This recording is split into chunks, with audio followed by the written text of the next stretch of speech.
No Pod da Região de hoje, a gente vai voltar a falar sobre a política de Suzano e mais especificamente sobre a disputa que acontece no Partido dos Trabalhadores. O nosso convidado de hoje é o Anderson Ventura, que é o único candidato inscrito à presidência. Ele que vai falar um pouquinho sobre esse processo interno que está acontecendo e a disputa que envolve a legenda. Anderson, seja muito bem-vindo aqui no Pod da Região. Olá, Sandra.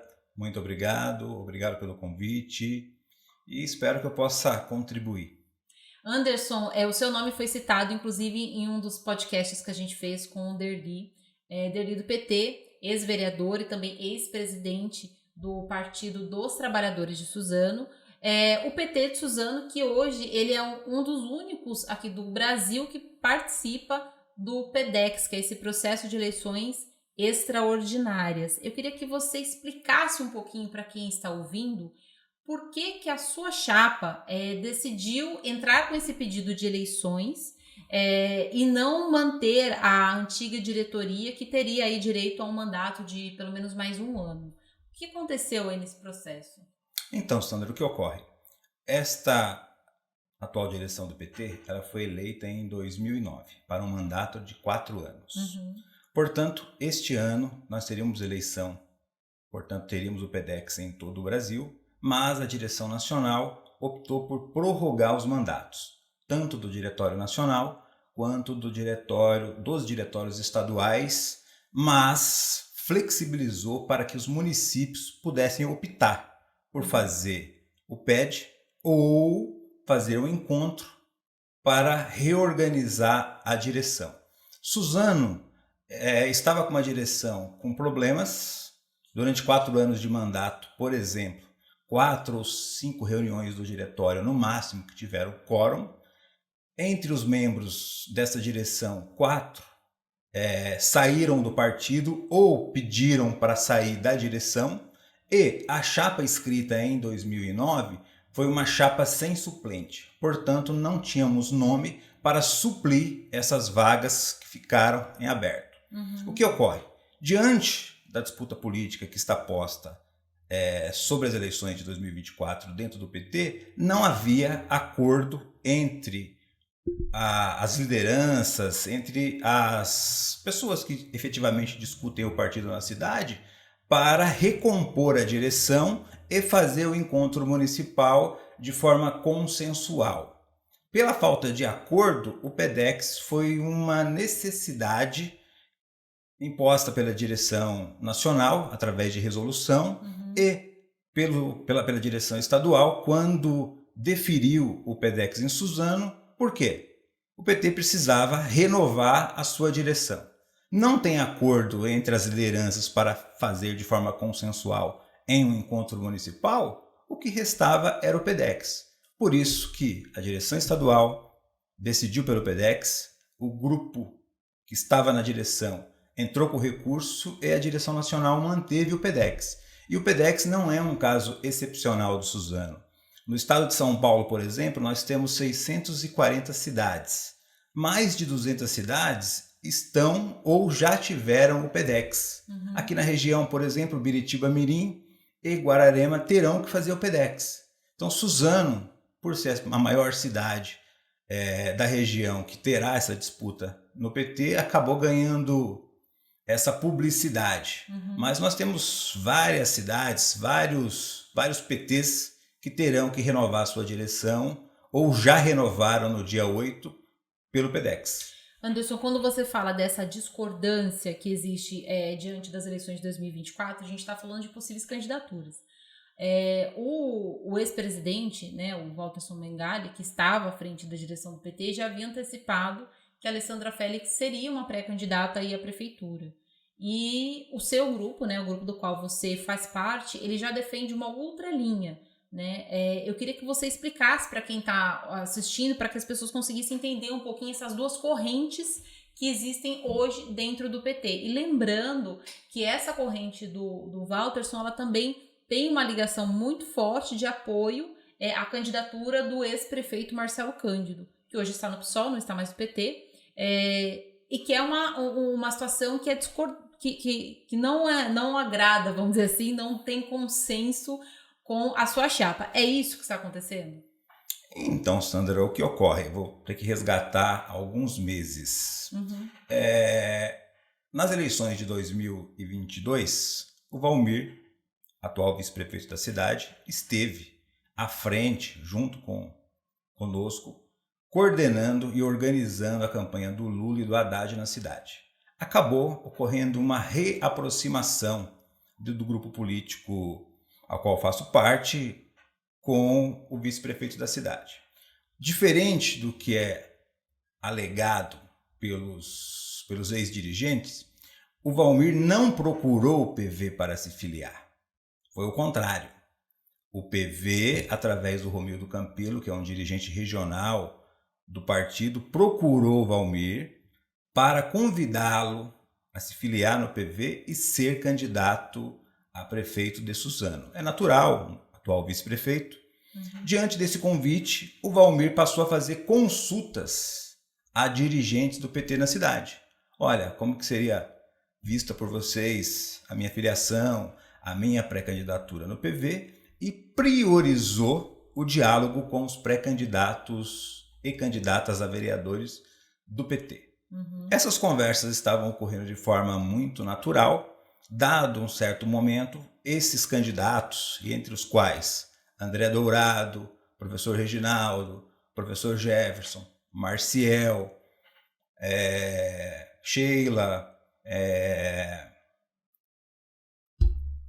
que é o nome da Brenda, são pré-candidatos que foram ouvidos pelo Valmir e sobre a sua pretensão de ser candidato a prefeito. Dado certo momento, foi feita uma reunião que o presidente do PT, então, participou. Estava tudo ocorrendo de forma muito natural. A partir da filiação do Valmir, que ocorreu em uma sexta-feira, um ato político na cidade, que teve a presença de deputados, no dia seguinte, no sábado, nós tivemos uma reunião do diretório. A pauta não tratou em nenhum momento sobre pré-candidaturas de 24. Entretanto, eu e o grupo que eu faço parte ficamos surpresos ao final da tarde com a divulgação na mídia que o PT teria um candidato a prefeito. Ou seja, após a filiação do vice-prefeito, que foi bastante elegante, porque não se colocou como pré-candidato no seu ato de filiação, o PT anuncia uma pré-candidatura que não havia sido discutida naquela reunião e posteriormente, ou seja, na semana, apareceu o lançamento do nome da Alessandra Félix, que é uma companheira que tem uma história no partido, mas que a candidatura dela, na minha opinião, foi colocada de uma forma revanchista à filiação do Valmir no PV. Não tinha consenso dentro do partido. Ou seja, não tinha consenso dentro do partido e, ou seja, não foi respeitado, no mínimo, um tempo adequado pós a filiação do vice-prefeito num partido da federação para que o PT fizesse o debate interno sobre a filiação do Valmir e discutisse se teríamos do PT uma candidatura a ser colocada. Então, desde esse momento que o processo ganhou essa notoriedade que está tendo, e o processo, infelizmente, deixou de ser um processo interno e passou a ser um processo pautado pelas redes sociais por este grupo. Inclusive, lançaram a pré-candidatura da companheira Alessandra sem fazer o debate interno no PT. Coletaram algumas assinaturas, apoio de alguns dirigentes e simplesmente fizeram esse ato de lançamento pelas redes sociais. Entendi. Agora, Anderson, dentro dessa conversa com o Valmir, como é que ficaria o posicionamento do PT diante de uma candidatura do Valmir? Isso por parte desse grupo que acolheu essa candidatura dele. O PT iria entrar como um vice, indicando um vice-candidato junto com o Valmir, ou não iria participar da chapa majoritária? Então, há a possibilidade do PT compor a chapa fazendo a indicação do vice, mas é muito cedo para essa discussão. Essa discussão deve ocorrer a partir de abril, que é quando nós teremos um quadro mais real de como se dará a disputa na cidade. E o PT, ele não fica fora da chapa, porque a partir do momento que foi construída essa federação PT, PV e PCdoB, para fins eleitorais nós somos um único partido. Não existe a possibilidade do PT ter uma candidatura majoritária se o PV ou o PCdoB tem. Uma outra dúvida também que sempre fica é quando a gente vê que o vice-prefeito ele está participando ativamente de reuniões com você, reuniões inclusive do diretório, com a presença de deputados do PT, mas o vice-prefeito, ele ainda está vice-prefeito, e o atual prefeito, Rodrigo Achiuchi, ele é do PL, né, um partido do qual existe uma disputa, né, de cunho nacional que foi protagonizada nas últimas eleições, né, entre PT e PL, que seriam aí os grandes antagonistas aí dessa disputa.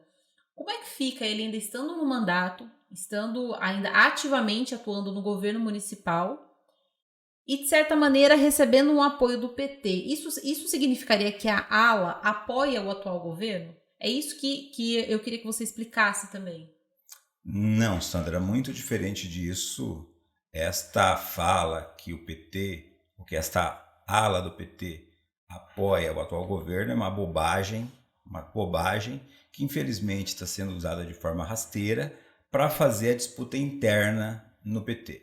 Nós defendemos sim e queremos debater e discutir a candidatura do vice-prefeito, Valmir Pinto, que é uma liderança de esquerda, histórica na cidade. O Valmir já foi candidato a vice numa chapa do PT nas eleições de 1996. O Valmir foi secretário de governo do PT por 8 anos. O Valmir foi vereador do PT por 4 anos. Depois o Valmir foi eleito vice-prefeito na chapa do atual prefeito em 2016.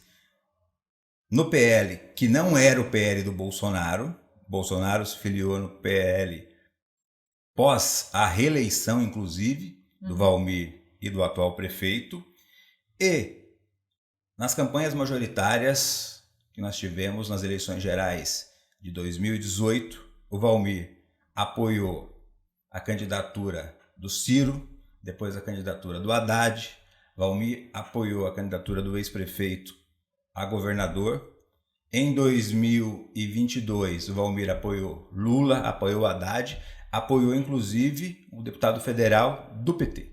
Ou seja, não existe politicamente nenhuma relação do Valmir com o PL, principalmente com o PL do Bolsonaro.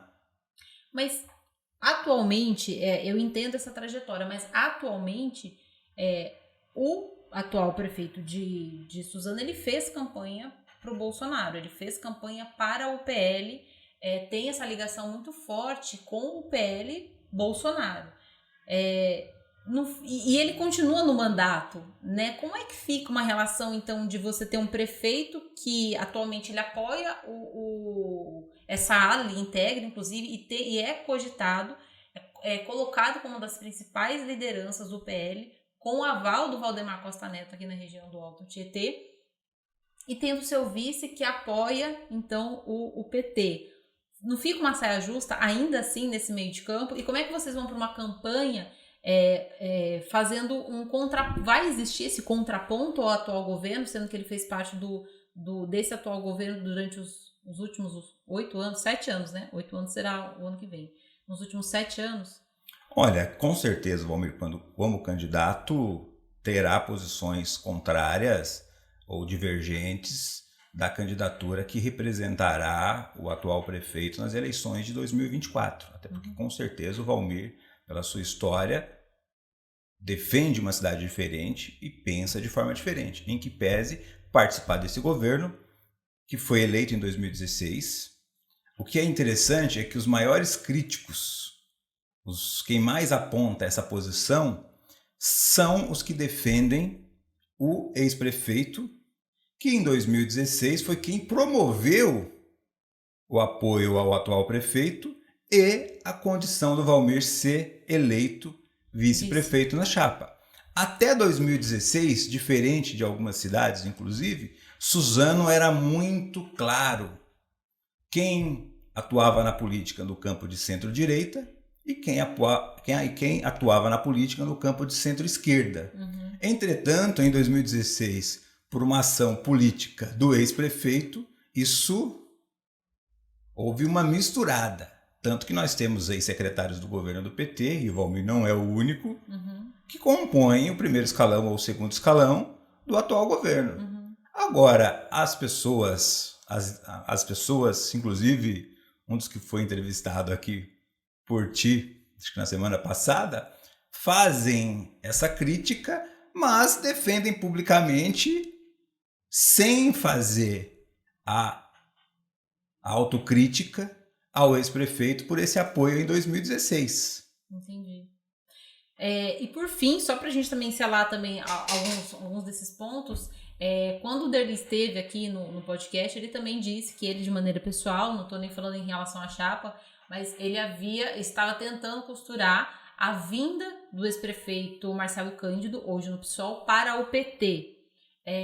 Como é que a sua ala vê essa situação da vinda dele do PT, e se não a vinda dele para o PT, existe alguma possibilidade de apoio ao PSOL, ou que o PSOL entre junto com a federação e entre numa chapa única de esquerda? Ou isso não existe acordo ou diálogo para isso? Sandra, o que está posto hoje pelos integrantes da minha chapa é a construção da candidatura do vice-prefeito Valmir Pinto dentro da federação. A partir do momento que a federação PT, PCdoB, PV tem uma candidatura, está fechada as portas para a discussão de uma outra candidatura, seja de qual partido for. Agora, nós não podemos esquecer que Suzano, diferente de Ferraz-Poá, é uma cidade de 2 turnos. Se de fato a candidatura do ex-prefeito no PSOL é uma candidatura que tem consistência, é uma candidatura que vai chegar como eles propagam, é uma candidatura que deveria estar pregando a unidade da esquerda, mesmo que no segundo turno. Mas é diferente disso. O que nós notamos é que há uma preocupação, há um desgaste de energia mais em atacar essa ala do PT, mais em atacar a pré-candidatura do Valmir, do que efetivamente em construir uma candidatura competitiva, como afirmam que e pensar em dialogar no segundo turno. No primeiro turno, o que tem que ficar muito claro é que a federação terá um candidato e quem está participando dessa construção é o Valmir Pinto. Só para a gente também aproveitar a sua vinda aqui, Anderson, e fazer um contraponto também em uma das declarações aqui do Derli, é de que haveria também uma influência do atual prefeito, o Rodrigo Axuxi, em promover, de certa maneira, ou pelo menos não colocar nenhum empecilho sobre essa aproximação do Valmir com o PT, justamente para tentar criar um tumulto aí na ala de esquerda e que estaria tudo dentro de um grande consenso. Isso existe? Existe essa interferência? Como eu já mencionei aqui no início, é uma bobagem. O Valmir não procurou o PV para se filiar, não procurou o PV para se colocar como pré-candidato pela federação, foi o contrário. Partiu um convite do PV para o Valmir se colocar como candidato. Portanto, não há nenhuma interferência do atual prefeito, não há nenhuma interferência do PL nessa discussão. Há sim uma predisposição deste grupo do PT que vai disputar o PDEX no dia 29 em apoiar a candidatura do Valmir. Acreditamos que o Valmir é um candidato competitivo, não é à toa que ele é o atual vice-prefeito da cidade. Acreditamos que com a candidatura do Valmir e a unidade da federação, ou seja, PT, PCdoB e PV precisam estar discutindo de forma harmoniosa. Nós vamos conseguir voltar a eleger vereadores do PT nas eleições de 2024. O outro lado, infelizmente, está desconsiderando essa obrigatoriedade da federação que foi criada para a eleição do Lula de estar em harmonia. Hoje, a chapa de 20 candidatos que podem ser lançados, ela tem que ser construída de forma coletiva, envolvendo os 3 partidos. Eleger vereadores em Suzano, e o quociente eleitoral deve ficar em torno de 7.500, 8.000 votos, com apenas 20 candidatos. Se você não tiver uma chapa em harmonia, 20 candidaturas competitivas, o PT, PCdoB e PV, mais uma vez, não irão fazer vereador na cidade. Por isso que nós defendemos a harmonia entre os partidos, repito, pegarmos ou termos como candidatos os melhores quadros, seja do PT, do PV ou do PCdoB, para que essa chapa seja competitiva e a gente consiga eleger no mínimo 2 vereadores nas próximas eleições. Porque a reconstrução do PT na cidade se dará quando o PT conseguir voltar efetivamente para a Câmara Municipal. O partido que já teve 5 vereadores eleitos está aí há 2 legislaturas sem ter um parlamentar na Câmara local. Anderson, só para a gente finalizar, tá garantido que no dia 29 vai acontecer o PDEX e sendo chapa única, né? Não há nenhum outro inscrição de outros candidatos, nem a presidência, nem nenhuma outra chapa. Ficaria com essa ala, está garantido que haverá essa eleição, né, cumprindo aí esse rito regulamentar no próximo dia 29. Sim, correto. No dia 29, das 9 às 17 horas, todos os filiados e filiadas do PT de Suzano têm direito a voto e precisam comparecer no Sindicato da Construção Civil, Rua Campos Salles, número 165, para fazer a sua opção. Sobre ter chapa única ou não, nós só teremos essa informação a partir de domingo, porque o prazo limite para as inscrições de candidaturas a presidente e de chapa é o dia 22. Então ainda há chance de ainda ter... Há a possibilidade de ter candidaturas ou chapas inscritos no dia 22. Existe a possibilidade, sim, de ser chapa única? Existe. Até porque o grupo de ex-dirigentes que renunciaram aos seus respectivos mandatos, eles, numa carta, podem, mas numa carta que eles publicaram, eles afirmam que não vão participar do processo, afirmam que não iriam participar do processo porque o prazo estava muito curto quando a direção nacional indeferiu o recurso que eles haviam proposto. Agora, o prazo foi adiado em 3 semanas, portanto, tem tempo mais do que hábil para que eles se inscrevam. Espero que se inscrevam. É importante ter o debate interno, ter a democracia interna no partido, mas, pelo jeito, a justificativa que eles deram que não tinha tempo hábil foi apenas para fugir das eleições, foi apenas para não participar, porque está evidente para quem conhece a correlação de forças internas do PT que o grupo que está me apoiando hoje, o grupo da chapa Suzano da Esperança, tem apoio da maioria dos filiados, portanto, a probabilidade de vitória é enorme e com uma margem considerável de voto. Por isso que o grupo contrário tem nos atacado de forma leviana por falta de apoio entre os filiados para efetivamente disputar o PDEX. Tá certo, Anderson, eu agradeço muito a sua participação aqui no Pod da Região, por ter rebatido, né, e na verdade explicado toda essa situação dentro da disputa interna do PT de Suzano. Eu que agradeço você pelo convite, quero encerrar aqui parabenizando pelo seu trabalho e por esse trabalho que está sendo feito aí no Portal da Região. Tá ótimo, muito obrigada, Anderson, pela sua participação. Você que nos acompanhou nesse podcast aqui no Pod da Região, a gente trouxe o Anderson Ventura, ele que é candidato à presidência do PT de Suzano e falou aqui sobre toda a disputa que está acontecendo internamente e que envolve também a presença do PV, né, com o nome do atual vice-prefeito Valmir Pinto na cidade. Você que nos acompanha até aqui, agradeço a sua audiência e até a próxima. Portal da Região, a notícia que você precisa.